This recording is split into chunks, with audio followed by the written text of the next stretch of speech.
Hello, should we get started? Okay. Hi, my name is Tina Chen. I'm the Director of Simulation for St. Louis University School of Medicine, and I'm also the Education Subcommittee Chair for the Simulation Academy at SAEM. It's really nice to meet you. We appreciate you being here this morning, bright and early on the last day of the conference. You guys are wonderful. So this is a 50-minute session that's intended to be a crash course to the most basic principles of debriefing with some time for small group discussion built in. We know the layout of this room isn't very ideal for small group discussion, so we appreciate you guys being flexible to lay out and letting us move the chairs and all that good stuff. So this curriculum was written as a collaborative effort by the Simulation Academy.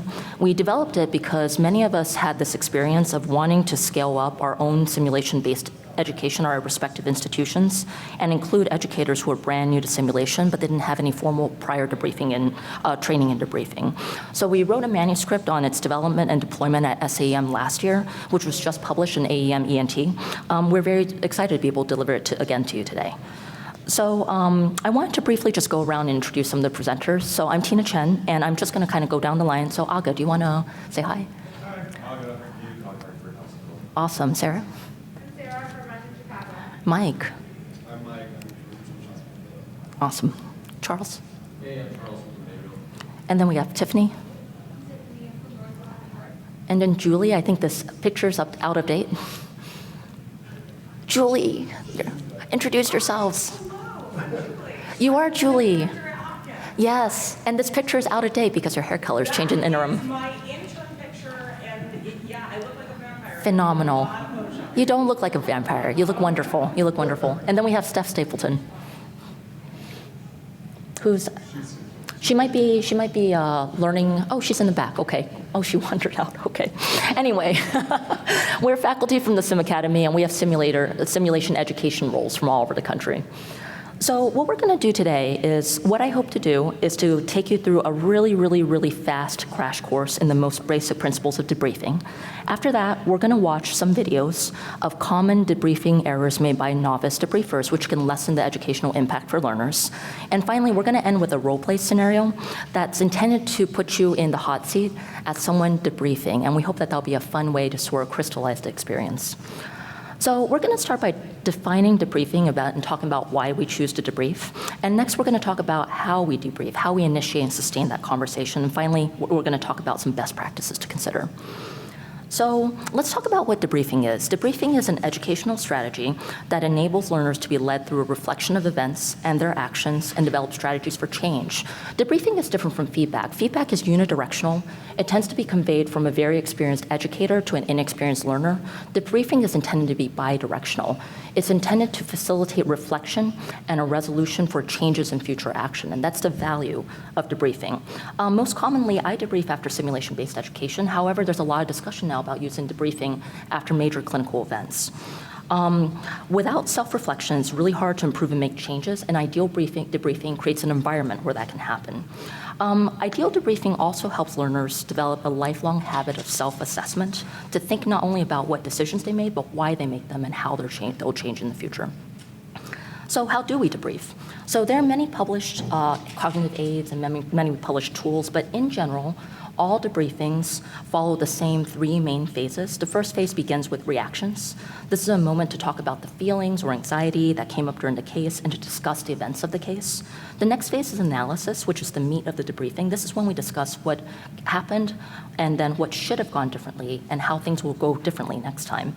And finally, we end up with a phase that allows learners to summarize and sort of take home key takeaways. So PEARLS is one commonly utilized and publicly available tool. You probably all have a handout that describes the PEARLS tool. So as you can see, although the phase names are somewhat different, they can still be roughly categorized into those three core phases of reactions, analysis, and summary.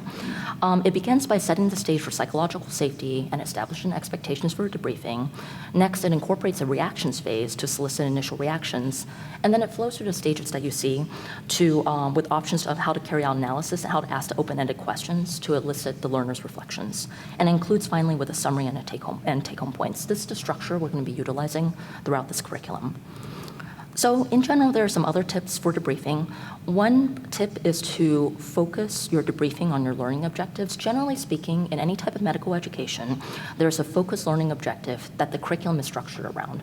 And debriefing is no different from that. There's probably a focal question or a focal discussion point that you might want to craft your open-ended question around. You want to focus it on the objective that you hope your learner will achieve. Additionally, because debriefing is intended to be bi-directional, you want to ask open-ended questions. You really want to listen to your learner's thought process. If you don't listen to them and get their thought process, it's very hard for them to do that self-reflection that's the powerful part of debriefing.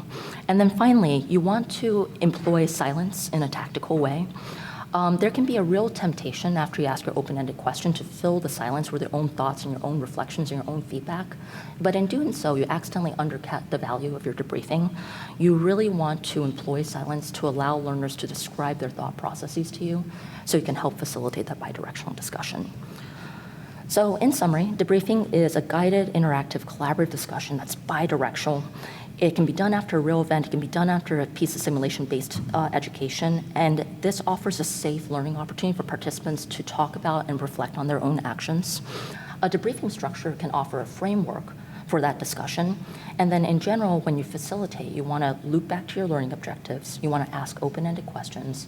And you want to employ silence to get your learners to talk about their thought process. Any questions from the group? Hello, how are you doing? Come join us. Okay, he's going to stay back there. Perfect, sounds good. So what we're going to do now is I'd like to show you an example of some videos that we filmed to sort of illustrate great ways to debrief and some not so great common mistakes that we see very early facilitators make when they're starting this journey of learning how to become excellent debriefers. So the first video I'm going to show you is an example of what we thought was a good debrief that utilized some of the structures that we've talked about. All right. So I do want to, these videos were filmed by members of the Kaiser Permanente Central Valley Residency. And we want to particularly thank Narain Nadir and Dr. Howard Young, who were the faculty members that allow these videos to get filmed. So we're going to start out with this video. This video is what we feel is a good example of good debriefing. It's about 3 minutes long. It depicts a facilitator leading a learner group through a debrief after a cardiac arrest simulation scenario. So what you're going to see here is that you're going to see the facilitator use the Pearl's debriefing structure as a way to scaffold the discussion and to guide the learners through a debrief.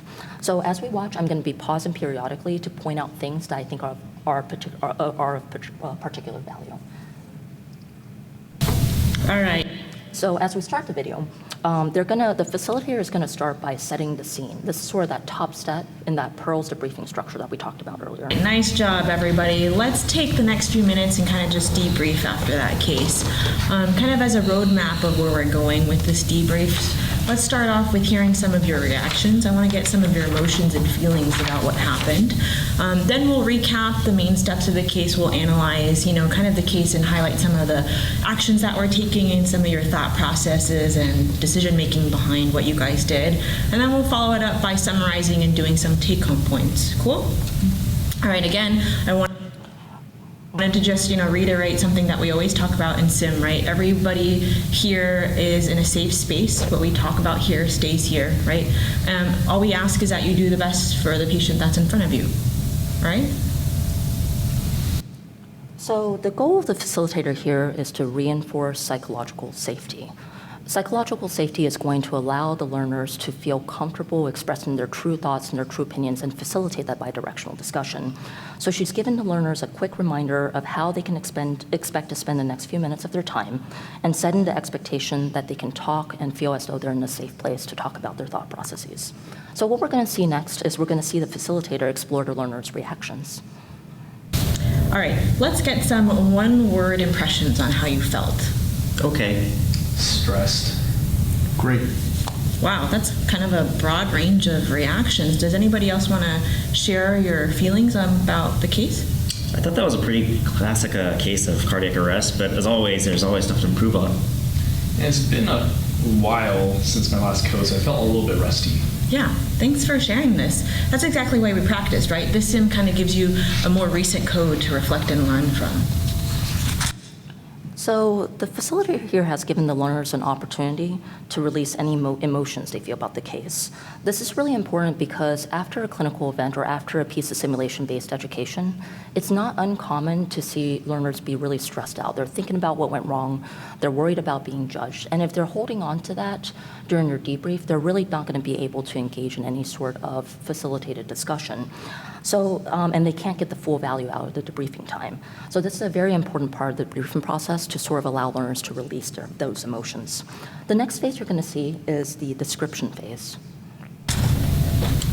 All right, let's get started on recapping this case. Doc, do you want to go ahead and lead us through a summarization? Yeah, I thought this was a pretty straightforward VFib arrest with a STEMI patient. We gave epinephrine, amiodarone, shocked the total 3 times. We got the patient back, then we sent her to the cath lab. Great. Anybody else in the group have anything else, any additional thoughts? No, I agree. Yeah, I would say that's a great summary. Cool. All right. So the goal here is to get everyone on the same page about the events that happen, so the learners have the shared mental model to work from, and they agree on what transpired during the case. So we're going to see the analysis phase next. This phase is the meat of debriefing, and it's where the facilitator will begin to have the learners do some reflection on their performance and talk about what gaps they saw and how they might address them in future instances of this clinical scenario. All right, so I saw a lot happening in this case, and I'm really interested in hearing some of your thoughts from the group. You know, what are the things that you felt went well, and what are some of the things that could have gone differently? Well, we got the patient back, so that was pretty good. I did make a mistake with the meds, though. Yeah, actually, I'd love to talk about that a little bit more. So I noticed that amiodarone was ordered, and I think given, but there really was no readback from the medication nurse about the dose or the medication that was given. And I'm worried that it might have resulted in maybe the incorrect medication that was administered and could have harmed the patient. How do you guys see it? I'm actually really glad you brought that up. That bothered me a lot too. I heard an 8 word and just assumed it was adenosine because I treated a patient with SVT pretty recently. Yeah, I mean, this could be something that could happen in real life, right? Yeah, you know, I've actually seen somebody get fentanyl instead of phenylephrine in a code situation. And I think it's just because codes are often pretty confusing, communication is difficult, there's a lot going on, a lot of noises, and so things just kind of get a little cumbersome. Yeah, great point. Let's talk more about communication. Is everybody familiar with closed loop communication? Great. Well, what does closed loop communication look like, and why do you think it's underutilized in the real world? All right, and next we're going to see the application and summary phase. All right, great conversation, everybody. So the main takeaway points are the importance of closed loop communication, right? And speaking up and asking questions when something just feels off or something feels different. And any other take-home points you guys can think of? All right, nice work. Let's move on. Okay. So that's an opportunity for the facilitator to reinforce some of the takeaways and reinforce some of the objectives of the curriculum and the simulation scenario to ensure that those objectives are met. So we've just seen an example of a debrief from beginning to end, and I hope that helps to illustrate how a debriefing structure can scaffold that discussion. Does anyone have any questions? What we're going to do now is we're going to show some examples of common debriefing errors that we see people who are new to the debriefing arena make, and then we're going to have some small group discussion about what you see in the videos. So I'm going to work on getting that to load up real quick. All right, everyone, so let's talk about how that case went. As always, this is a safe spot, plenty of room to ask questions and be curious about what's going on here. Nothing leaves this table. So I thought it went really well. What do you guys think?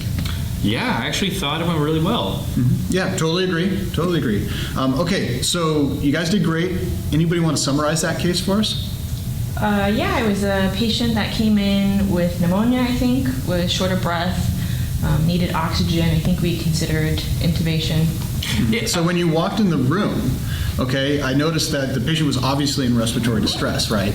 And so you have to be able to remember the basics of somebody in respiratory distress. So those signs are going to be things like tachycardia, tachypnea, accessory muscle use, diaphoresis, all those things that you can. Okay, Now, I noticed that you were struggling a little bit when the patient became hypoxic and when the patient became apneic especially. So at that point in time, I really thought the patient needed to be intubated. I mean, right? And was I missing something there? Because I really thought they needed to be intubated. What do you guys think? Well, we were setting up for intubation, but then the case just ended, so I'm not really sure. Okay. Well, now you know, right? So really the two take-homes from this case are teamwork and intubation. So let's move on to the next case. All right, guys. So what we're going to do is we're going to enter into some about 5 minutes of small group discussion.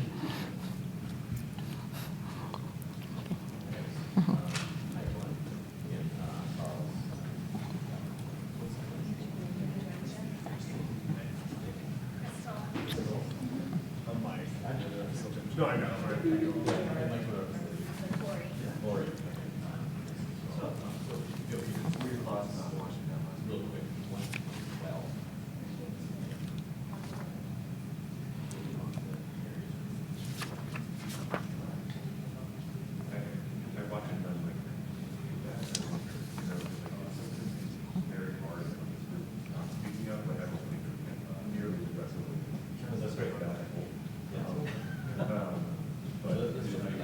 Let's discuss how that code went.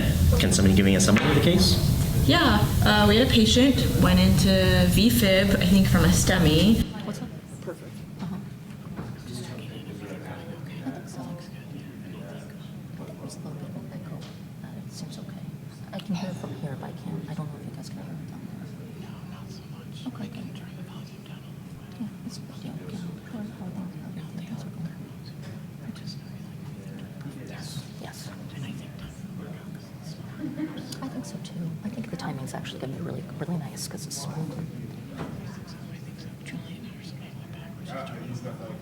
Okay, yeah, I think it's fair. I think it's fair. Yeah, we should take a picture of him on the presenter stage. I think that would be nice.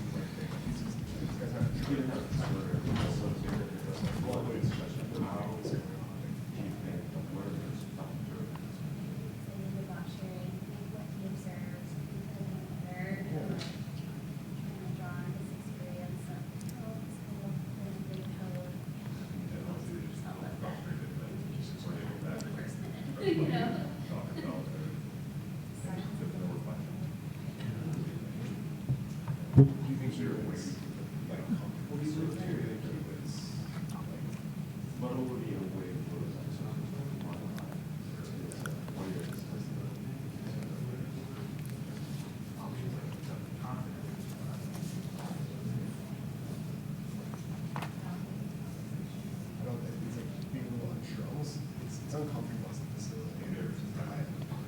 So you have control over this going into your situation where rather they might ask you a question you don't answer. You might go,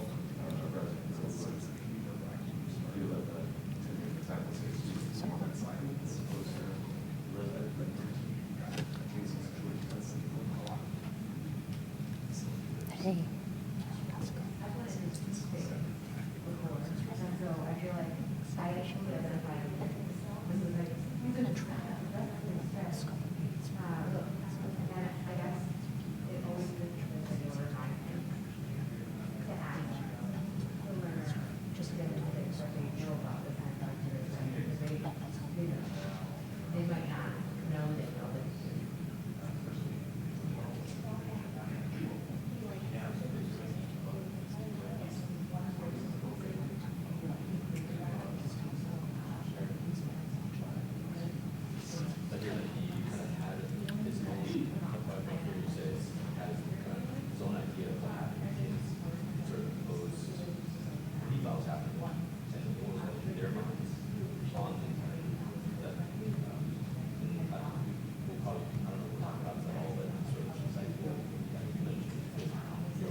biggest thing to do is when in reality, versus like, so you're getting ready. I just like that just was basically, so instead of like judging. One of the things we did was early on. And I feel like people always want to say partners. So contracted and we did a great job. And it's something to like start out with that and tell them all the things they did right. And then if you also have to tell them the things that they didn't do right. Rather than look at it from the, like, you know, I'm really disappointed that way. All right, guys, I hear a lot of great discussion. Let's wrap up our last thought, and then we want to show you another example. Mhm.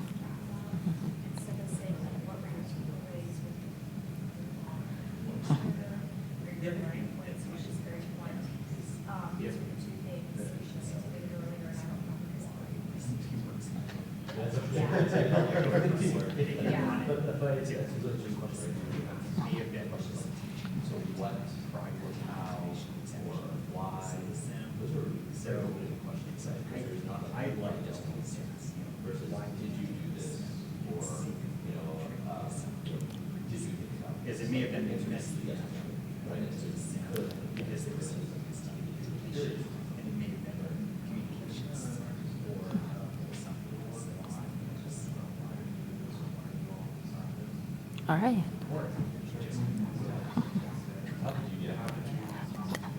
Thank you for all the really great discussion, guys.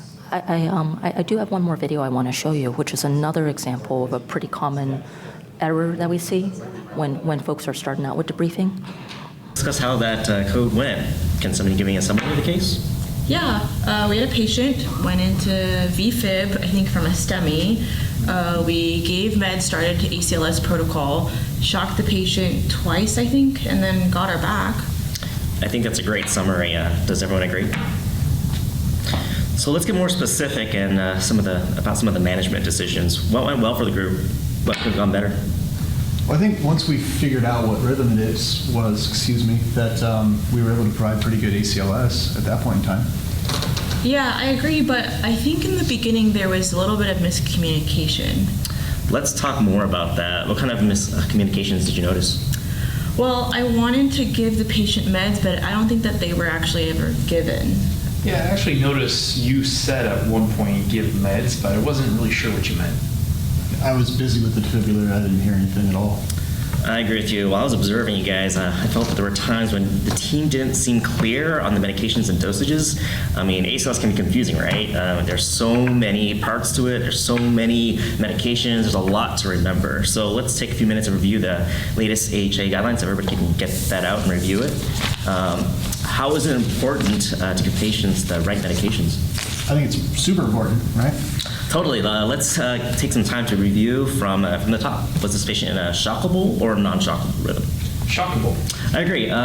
What meds do we give for shockable rhythms? Epi, amio. Yes. What dosage? So Epi is always 1 milligram IV with adults, and then amio is 300 milligrams. Yeah, correct.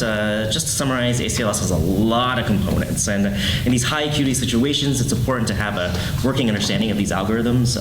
That being said, no one can remember everything. It's impossible. You can always have tricks like a smartphone app or pocket resource.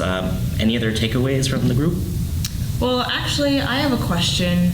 So during the case, I knew what meds to give. I knew the dosages, but honestly, I couldn't remember your name, sorry. And I just couldn't really figure out a way to I don't know if we actually assigned roles. I didn't know how to ask for help without seeming rude. Any suggestions on how to handle that in the real world? Well, I guess we can talk about that.